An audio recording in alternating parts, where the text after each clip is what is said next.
Representatividade. Você sabe o que é? Este é a Comida que Sustenta, uma produção do Sustentária. Episódio Sustentária Explica. Olá, olá! Seja muito bem-vinda e muito bem-vindo ao Sustentária Explica. Meu nome é Pamela de Cristine e hoje o episódio está um pouquinho diferente, com uma participação especial.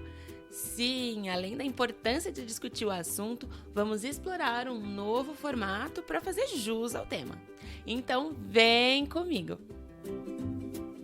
E você sabe o que é representatividade? Bom, parece um termo simples de definir, mas nem tudo é o que parece. De maneira geral, representatividade se refere à presença de pessoas ou grupos que representam as perspectivas, os interesses e as características de uma população. Ela busca garantir que a diversidade de pontos de vistas, origens étnicas, culturas, gêneros e outros fatores sejam refletidos em diferentes instituições, como o governo. A falta de representatividade pode levar a decisões que não são adequadas às necessidades de alguns grupos. Ao aprofundarmos o conceito de representatividade, fica evidente o seu papel na construção da subjetividade e identidade, tanto de grupos quanto de indivíduos, transcendendo assim a busca da representação e da proteção dos direitos. Ela desempenha um papel na formação da identidade de cada pessoa que compõe diferentes grupos populacionais, promovendo a autoestima, o senso de pertencimento e a compreensão de que suas experiências e perspectivas são válidas e importantes. A representatividade vai além de uma questão de inclusão política ou social, sendo um elemento essencial na construção da autoimagem e identidade de grupos e indivíduos, proporcionando um sentimento de validação e de pertencimento que é fundamental para uma sociedade diversa, inclusiva e verdadeiramente participativa. Atrelado ao conceito de representatividade está o de cidadania, a qual pode ser percebida de duas maneiras distintas. De um lado, a cidadania é vista de forma mais passiva, decorrente do fato de que os direitos já estão estabelecidos, levando a uma menor ação por parte dos cidadãos. Por outro lado, os movimentos sociais operam com base na premissa de uma cidadania ativa, que busca a expansão dos direitos e a participação ativa dos sujeitos na vida política e social. E não é à toa que as organizações sociais desempenham um importante papel na criação de coletividades que têm como propósito não só reivindicar e conscientizar sobre os direitos, mas também de fortalecer as identidades e subjetividades coletivas, permitindo que as pessoas se unam em torno de objetivos e interesses comuns, justamente a partir da representatividade. E essa dinâmica facilita a cidadania ativa e a ação coletiva para alcançar mudanças sociais e políticas. Não podemos deixar de abordar o quanto a participação social contribui para a representatividade de diversos grupos na sociedade. Nessa terceira temporada, e especialmente neste mês, nós falamos sobre a importância dos movimentos sociais como representantes de grupos que, por meio de suas ações, lutam por seus direitos.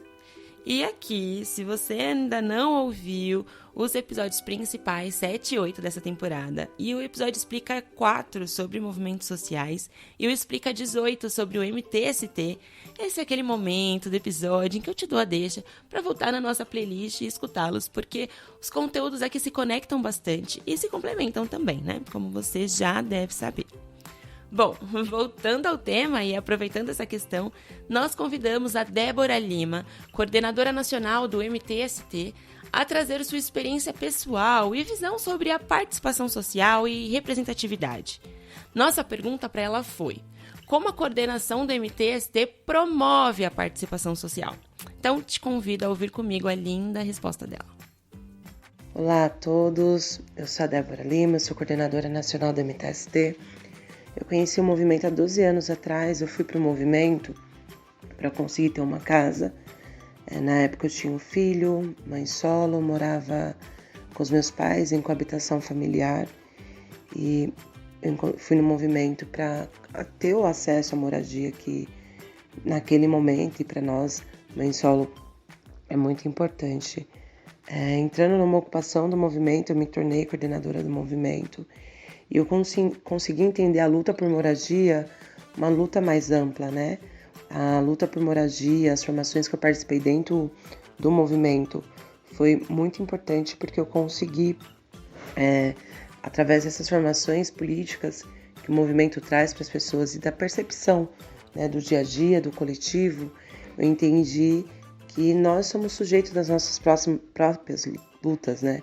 E que a gente também podemos sim ter acesso ao direito e que o nosso potencial dentro dessa sociedade, que nós somos uma maioria que tem todas as políticas públicas negadas e que a gente, coletivamente, a gente unido, através de manifestações, reivindicações dos nossos direitos, a gente consegue alcançar o nosso objetivo maior, que é o objetivo até a moradia.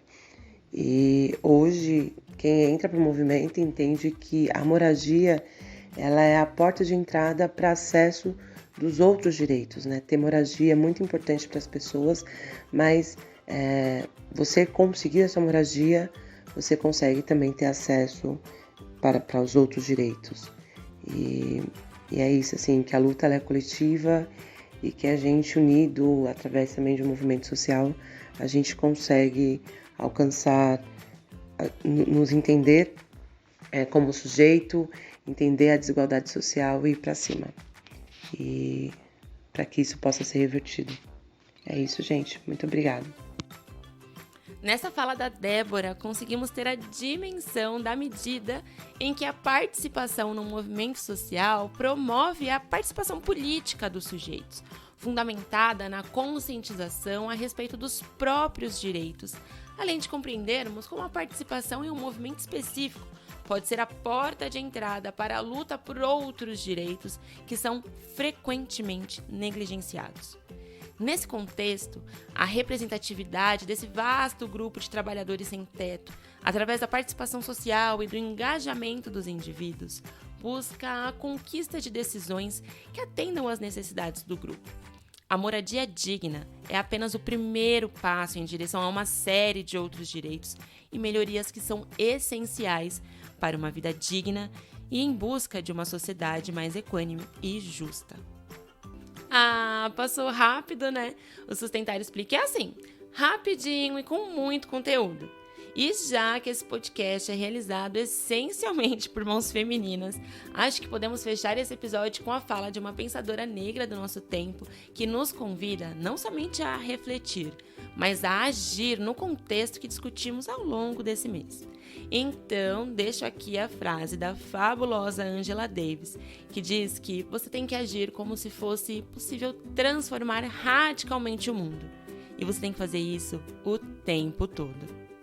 Bom, te espero no próximo episódio, hein? Até lá! O Comida que Sustenta é uma produção do Sustentária. Para ouvir todos os episódios, nos siga no Spotify, Orelo, Google Podcasts, no YouTube ou acesse sustentaria.com.br.